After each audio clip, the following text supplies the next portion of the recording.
before government got involved, people stepped forward and took care of poor people.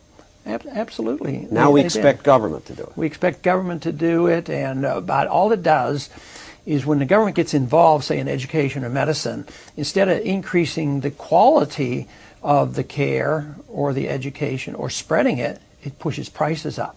So the quality of education and medicine has gone down. Less people are getting the benefits, but look at where the prices have gone up the most. It's in the areas where the government is most involved.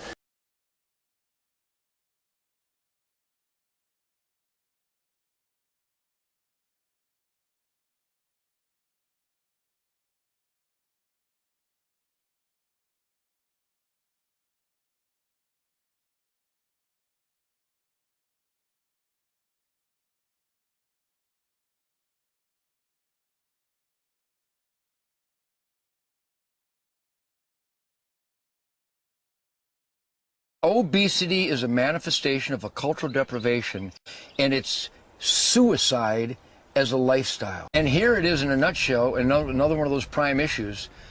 How dare a nation who clearly doesn't care about their health dare ask for health care? And the obesity is the most vile, vulgar abuse of the personal responsibility of caring about your health. What I'm against is the abuse. And what I'm against is that when your choices end up coming out of my paycheck, that's when it must come to a screeching halt, because nothing I do causes your paycheck to dwindle.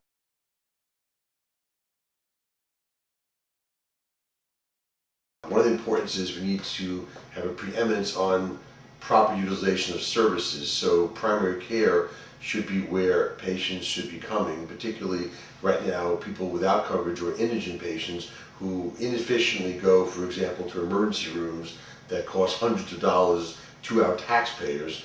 They need to be incentivized to use the services of primary care doctors, I mean pediatricians, internists, or family physicians like myself, which are much more cost efficient, provide better care, continuity of care, and preventative health care.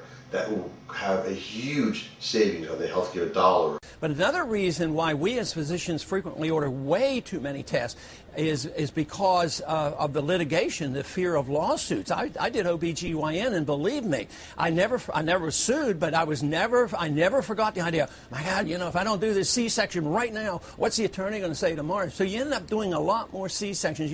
If you come to the emergency room, you get a $10,000 bill because it's a third-party payment. Third-party payment, per se, is really the biggest problem that we have, and the direction we're going in now is going to make it absolutely much worse.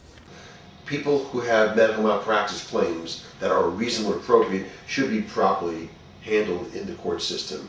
But nowadays it's like a lottery system. People will sue doctors and hospitals for almost anything nowadays, and sometimes they are receiving awards that are way out of line for what they should be getting. People are providing care, doctors are ordering services that they may not feel necessary, but they're worried and concerned about a possible medical malpractice case. That has to change. It doesn't happen in other countries. Medical malpractice is cutting their own leg off, but not when a physician goes into the hospital in the middle of the night, provides quality care, and the patient dies. That's part of life. It's going to happen. If that patient does reasonable care rendering during that visit, then they shouldn't be sued for medical malpractice. Yet that happens all the time.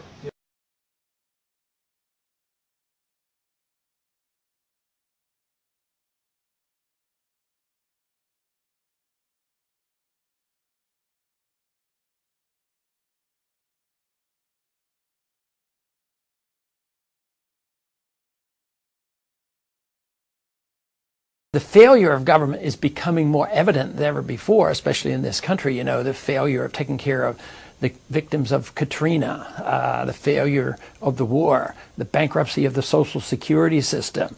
The government hasn't protected us from lead in paints, you know, on and on. There's people still there, waiting to be rescued. The efforts to do something about it don't seem to be anywhere in sight. The government was not ready. No one says the federal government is doing a good job in handling one of the most atrocious and embarrassing and far-reaching and calamitous things that has come along in this country in my lifetime. This is the government the taxpayers are paying for, and it's fallen right flat on its face.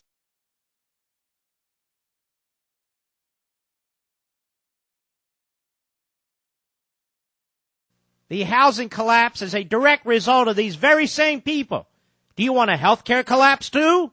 How much more can this system take? How much sicker will they make this society? That's the question.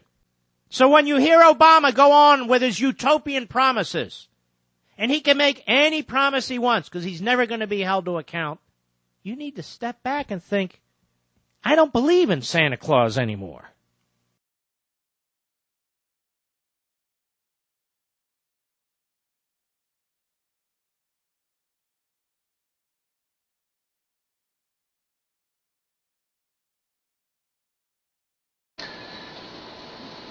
There are some folks who say socialized medicine. You hear that all the time. Socialized medicine. Well, socialized medicine would mean that the government would basically run all of healthcare. They would, hire the doctors. They would run the hospitals. They just run the whole thing. Great Britain has a system of socialized medicine.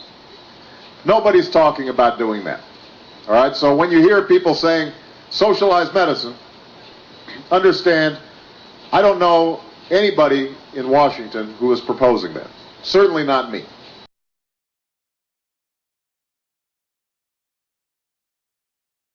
How do we get the federal government to take care of its business? I happen to be a proponent of a single-payer universal health care plan. Everybody in, nobody out. A single-payer health care plan, universal health care plan. That's what I'd like to see. But as all of you know, we may not get there immediately. Because first we've got to take back the White House, and we've got to take back the Senate, and we've got to take back the House. You're setting in train a gradual process whereby the whole system gradually shifts from 50-50 to 60-40 to 70-30, so that after a couple of generations, almost everybody is in the quasi-Medicare program. Is that the intent? Okay, so,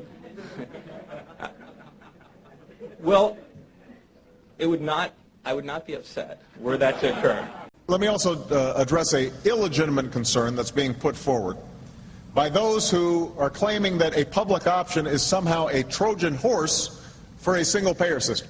So, when you hear the naysayers claim that I'm trying to bring about government-run health care, know this, they're not telling the truth. I happen to be a proponent of a single-payer universal health care plan. But as all of you know, we may not get there immediately. Because first we've got to take back the White House, and we've got to take back the Senate, and we've got to take back the House. Obama has the gall to look you in the eye and lie to you. People who are very clever say it's just as well to let these guys get in there and discredit themselves. Then we'll win on the backlash. People said that when Hitler was arising in Germany, and many of those people who said that died in the concentration camps. Which is a smaller tragedy than a nation dying in a sense. Your critics on the Republican side of the Senate Finance Committee wrote you a letter and said at a time when major government programs like Medicare and Medicaid are already on a path to fiscal insolvency, creating a brand new program will not only worsen our long-term financial outlook, but also negatively impact American families who enjoy private coverage for their insurance. What do you say to them? They're wrong. I mean, even FDR, pulled back on some things. But Obama really, he does have the unconstrained vision, which is really an elitist vision. It says, I know what is the best to be done, and I will do it. When he says, I will change the world, you realize this is a man who has actually accomplished nothing other than advancing his career through rhetoric. And it reminds me of a sophomore in college, who thinks that he can run the world because he's never had to run anything.